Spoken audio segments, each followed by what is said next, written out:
Hi guys! Maganda rin gabi. Welcome back po dito sa Gandara SRU channel for Showbiz Update. Andito na naman nga po akong muli nagbabalik. Ang nagmamaganda ninyo kachismosang Kim Pao, wala na pong iba si Gandara. Upang magatid sa inyo ng latest update and fresh happenings patungkol kina Kim Chu and Paolo Avellino. And para po sa gabi ito, ayan tatalakayin natin at pag-uusapan syempre ang pagsama ni Paolo kay Kimi. Hindi talaga pababayaan ni Paolo si Kim, ano. Talagang sinisigurado po niyang laging ligtas si Kim Chu. Huy, grabihan nga yun. Anyway, napakatahimik po ng Kim Pao pero we are so thankful na kahit papaano ay talaga naman kung tayo nakakasimot ng ayuda. Grabe naman sa makasimot. Masyado kasing ano ngayon, mailap ang Kim Pao eh. Talagang simot-simot muna tayo ng mga ayudas. Pero, magaganda naman yung mga nasisimot natin na walang tapon. Anyway, meron pong photoshoot si Kimi. Grabe, nakita niyo na ba? Apakaganda! Pero bago tayo mag-start sa mga hindi pa po nakaka-subscribe dito sa ating channel, pakiclick lang po tayo ng subscribe button natin na nasa baba. Ayan, click nyo lang po yan. Libre lang po, wala pong bayad ha. Kung kayo po ay naghahanap para taga-abang ng mga updates patungkol po sa Kimpaw, para kayo ma-notify. Ito may bago na naman po tayong chika at balita patungkol sa Kimpaw. Basta mga chika na may kinalaman po kina Kim and Paolo, sagot na po natin yan. Anyway, bilang paniniwala po natin para po sa lahat ng mga may pangamba sa dibdib. So, ito ang komento ni Madam, ano ba tong pangalan na? Jairus Kitchen. Uy, garabihan niya. Pa-subscribe tayo guys sa kanyang channel kasi mukhang nagba-vlog. Jairus Kitchen. Anyway, eto nga, para mapanatag po ang lahat, ang sabi niya dito, paniwalaan na lamang natin ko, eto na naman tayo, nabubulol na naman nga. Ayan, baka may mag-comment, kaartehan mo kasi magsalita. Bakit hindi na lang maging natural lang kasi para hindi ka nabubulol? Ay, kung maarte po para sa inyong pantinig ang aking salita, eh baka nga po talagang maarte. Charot, hindi. Natural ko na ganito po talaga ako magsalita. Ewan kung ba't kayo naaartehan ako na may samang sama sa aking boses. Sus ko. Anyway, kaya ako ganito dahil po na, malabo na yung mata ko. So, pinipilit ko siyang basahin kaya ganoon na nabubulol ako kasi medyo blurred. Ayan, zoom ko na lang para mas madali. Ayan, zoom ko. Sabi niya dito, paniwalaan na lang natin ang sinabi ni Ate Lakam na masaya at inspired si Kimi. Hindi lang kasi ma-post si Kuya Paulo kaya wait lang tayo. May next project naman ang Kim Pao. Malapit na ang August 30, hehehe. Ano meron? For the urong na naman ba tayo? June ako nag-aabang ngayong June. August 30 naman. Hehe, tingnan natin ang performance nila sa ASAP. Hehe. Matagal pa pero, okay, yun pala yun. Kala ko naman ko ano na. So, ayan, tingnan natin ang performance nila sa ASAP. Hehe, matagal pa pero alam ko, nandyan lang naman si Paulo. Nagpahinga lang. Kasi sunod-sunod work, 'di ba? From Linlang to My Love Will Make You Disappear. Ang sabi naman ni Kuya Pau sa Dubai, hindi magmamadali ngayong nandyan ka na. Let's wait. They will manifest it soon. Maybe after sa contract ni Ate Kim. Kasala na to. Hoy, grabe naman.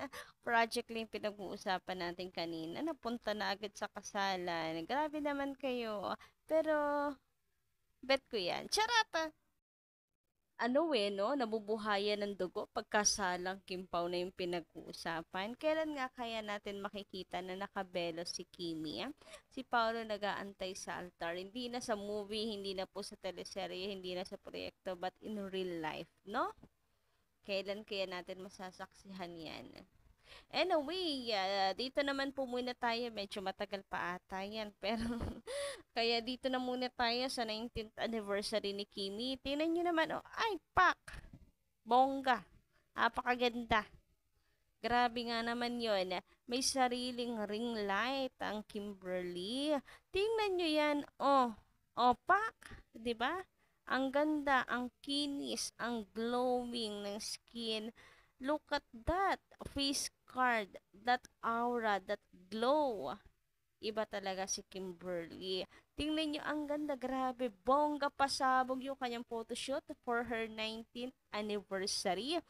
Ayan, kaya niloloko siya ni Darren eh. Sabi ni Darren, siya lang ata yung nakita niya na nag-photoshoot dahil sa anniversary sa show business. Pero may point naman si Kimi. 'Di ba? Dapat i-celebrate natin yan. Kasi, na-achieve mo yung ganyang katagal sa showbiz. 'Di ba? Grabe yon. Kaliwat kanan hanggang ngayon talaga namang pong pinuputakte ng kalokohan. Mga kalokohan ang tawag ko dyan kasi kalokohan lang naman talaga mga ini-issue kay Kimberly. Kung ano-ano, alam naman natin walang katotohanan. Alam natin desente si Kim Chiu, pero ang daming mga nega. So, mga kalokohan na lang talaga yung mga binabato sa kanya. Pero ganun pa man, 'di ba kahit hanggang ngayon, ang dami pa ring binabato. Nananatiling nandyan si Kim Chu, matatag sa show business. Kasi hindi siya pinapabayaan ni Lord. Dapat lang po talagang i-celebrate yan. Di ba? For remembrance na din. Grabe yung 19 years, dami ng pinagdaanan ni Kim. Anyway, let's move on naman po dito at pag-usapan yung larawang ito. Ayan. Taasan na lang po ng brightness nyo. Hoy! Dahil tayo po ay mag-iimbestiga sa larawang ito. Grabe naman sa mang-iimbestiga. Kasi naman guys, nakikita nyo ba yung shoes na yan? Hoy, may shoes sa likuran. Dito sa bandang kaliwa ni Kim Chu. Kitang-kita sa salamin. O siya, ito na tutulungan ko na kayo. I-zoom ko na. So, ayan guys. Dito sa nilagay kong bilog, kita niyo yung white shoes na yan na napaka-familiar. Nako po. Ay, kitang-kita ko yung mukha ni Paolo Avellino sa sapatos. Hoy, apaka-OA. Pero, grabe naman. Sino, Kimberly, yung mo na yan, photographer na yan. Ako, okay lang kahit kung muna sagutin. Kami nang bahala mag-assume. Si Papi yan. Uy, grabihan. So, kailan ba to? Mukhang ito po ay nung Sunday. Rehearsal ni Kim Chu with the Pure Energy. Yeah? Or kung hindi man nung Sunday, basta rehearsal niya para sa performance sa ASAP. And tada! May photographer si Kimi na nakasapatos na kilalang kilala natin. Pamilyar ang sapatos na yan. Parang ilang beses na nating nakita. Hoy, grabihan nga yun. Anyway, bukod pa dyan ha, sa sapatos na yan, very Paulo Avellino talaga. Yung poging photographer. Photographer. Kasi tingnan nyo to. Ayan po, pakitalasan ng inyong mga mata. 'Di ba? Ay, sino ba naman nga yung lalaking mahilig magmask, tapos lagi nakasombrero? Itago na lang kaya nga natin sa pangalang Michael Paulo. Hoy! Grabihan nga yun. So, ayan no, may nakakap. Tapos, color black. Yung outfit dito, ayan dito sa medyo baba. Makikita niyo naman yung outfitan is color black. So, sino nga ba mahilig mag-black? Mahilig mag-cap? Parang ang poging Paula Avellino na poging Josawat boyfie ng isang Kim Chu. Huy, dineclare na. Charot lang. Na may halong manifestation. Huy, grabehan nga yun. Anyway, so ayan, booking na naman nga ang Kim Pao. Paulo Avellino, talagang bodyguard ni Kim Chu.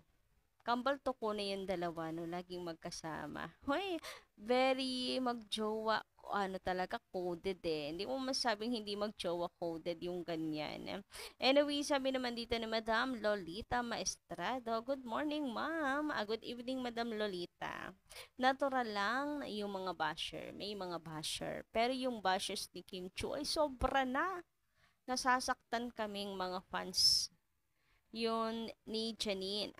Nasasaktan na kami. Mga fans yun ni Janine karamihan. Di ba pwede pakisabihan niya, hinay-hinay lang, huwag sobrang below the belt na talaga. Ganito na lang lagi. Sobra naman. Alam niyo, ang tagal na natin hindi pinag-uusapan si ano, and yung kampo, mga ganyan. Pero in general na lang bashes kasi lahat naman ng mga artista may bashes. Pero the more na may bashes ka tapos ang active, ibig sabihin sikat ka, and that's Kim Chu. Yes, kaya hindi nilulubayan ng bashes, napakasikat kasi ni Kimberly. Anyway, about naman sa pagiging below the belt, yes, grabe.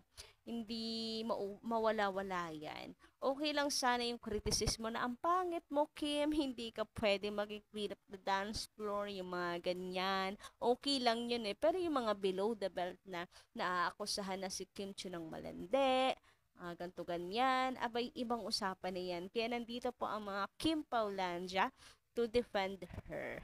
Ayan. 'Di ba? That's our papel. Wait, that's our papel. Hindi naman, parang, kumbaga, andito tayo no matter what happen, nakasuporta at dedepensahan talaga siya. Anyway, hanggang dito lang muna aking update. Thank you so much guys sa inyong pakikinig at pakikisama sa akin ngayong gabi na to. Kita-kits na lang po tayo sa susunod kong chika. Maraming salamat. Good night.